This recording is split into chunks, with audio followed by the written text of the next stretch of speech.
Tingkat mortalitas dinilai sebagai indikator kunci bagaimana sebuah negara menangani pandemi virus corona. Lihat bagan ini yang membandingkan tingkat kematian orang yang terinfeksi COVID-19 di berbagai negara Eropa. Mengapa dibandingkan dengan negara manapun, hanya sedikit warga Jerman yang didiagnosa dengan virus corona yang meninggal? Ini teori utamanya. Selain mendiagnosa warga dan memberikan perawatan layak, tes juga membantu memastikan seberapa luas sebenarnya penyebaran virus. Pejabat kesehatan Jerman menyebutkan mereka mulai melakukan tes lebih dini walaupun warga hanya menunjukkan gejala ringan. Artinya, warga dengan infeksi tidak terlalu serius lebih banyak dikonfirmasi kasusnya di Jerman dibanding negara manapun. In Deutschland wurde von Anfang an vergleichsweise breit getestet. Deshalb haben wir den Erreger früh entdeckt. Und wir entdecken auch viele milde Fälle dadurch, die man sonst vielleicht nicht gefunden hätte. Außerdem sind in Deutschland bislang noch nicht so viele alte Menschen erkrankt. Das ist auch ein Fakt, der sich in den Todeszahlen und den Altersschwankungen darstellt. Namun, tidak semua negara melakukan tes dengan cara yang sama. Perbedaan pendekatan antar negara mungkin dapat menjelaskan perbedaan tingkat mortalitas. Italia atau Spanyol misalnya, tingkat mortalitasnya mungkin bisa lebih rendah jika lebih banyak lapisan populasi yang menjalani tes. Ich bin mir aber relativ sicher, wenn man das ganze Infektionsgeschehen im Nachhinein auswerten wird man auch in anderen Ländern eine deutlich niedrigere Sterberate pro Fall oder pro Infizierte finden, weil man dann einfach eben auch die milden und asymptomatischen Verläufe mitzählt und das beeinflusst natürlich die Sterberate. Dalam upaya merespon virus, negara-negara di Eropa tidak memulainya dengan fundamen yang sama. Data Organisasi untuk Kerjasama Ekonomi dan Pembangunan (OECD) menunjukkan Jerman punya 6 ranjang perawatan intensif untuk setiap 1.000 warga. Prancis punya 3,1, Italia 2,6, dan Inggris 2,1. Jerman punya total sekitar 28.000 ranjang perawatan intensif, sekitar 2,5 kali lebih banyak dari Italia. Jelas hal ini memberi keuntungan bagi Jerman dalam menangani kasus berat COVID-19.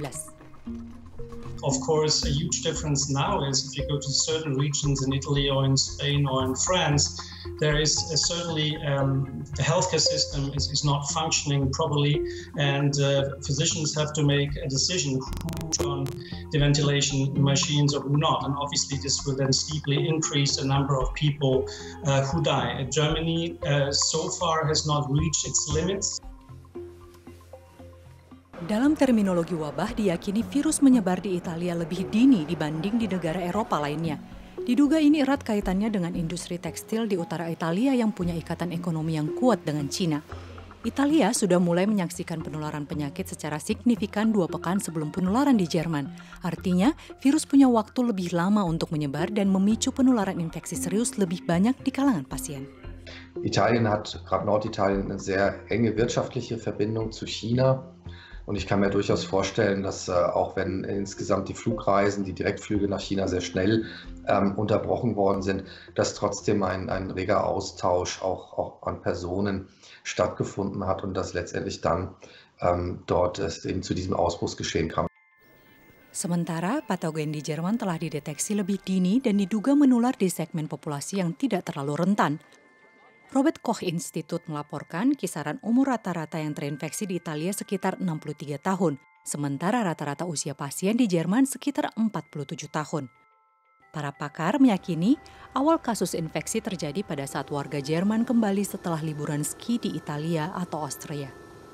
Von dort haben, denke ich, auch sehr viele das Virus mitgebracht und insgesamt haben wir da dementsprechend wahrscheinlich auch einen etwas erhöhten Anteil in der jungen Bevölkerung. Tatsächlich liegt die Hauptkategorie, wo wir testen, im Alter zwischen 35 und 59. Teori lain memperkirakan tingginya angka kematian di Italia berkaitan dengan tingginya kasus infeksi di kalangan manula. Penularan di kalangan manula di Italia diduga berkaitan dengan norma hidup keseharian. PBB melaporkan di Italia adalah hal yang biasa bila beberapa generasi tinggal di bawah satu atap. 27% warga Italia berusia di atas 60 tahun tinggal bersama anak-anak mereka. Persentasenya 4,5 kali lebih tinggi dibandingkan di Jerman. Jadi apakah ini terkait kapabilitas Jerman dalam melakukan tes, kapasitas pelayanan kesehatan, lini masa merebaknya wabah, atau perbedaan budaya yang berpengaruh pada rendahnya penularan di kalangan manula? Tingkat kematian COVID-19 di Jerman secara komparatif tetap rendah saat ini. Para pakar menegaskan, epidemi kelihatannya masih jauh dari titik akhir, dan banyak data terkait kasus COVID-19 tetap tidak lengkap.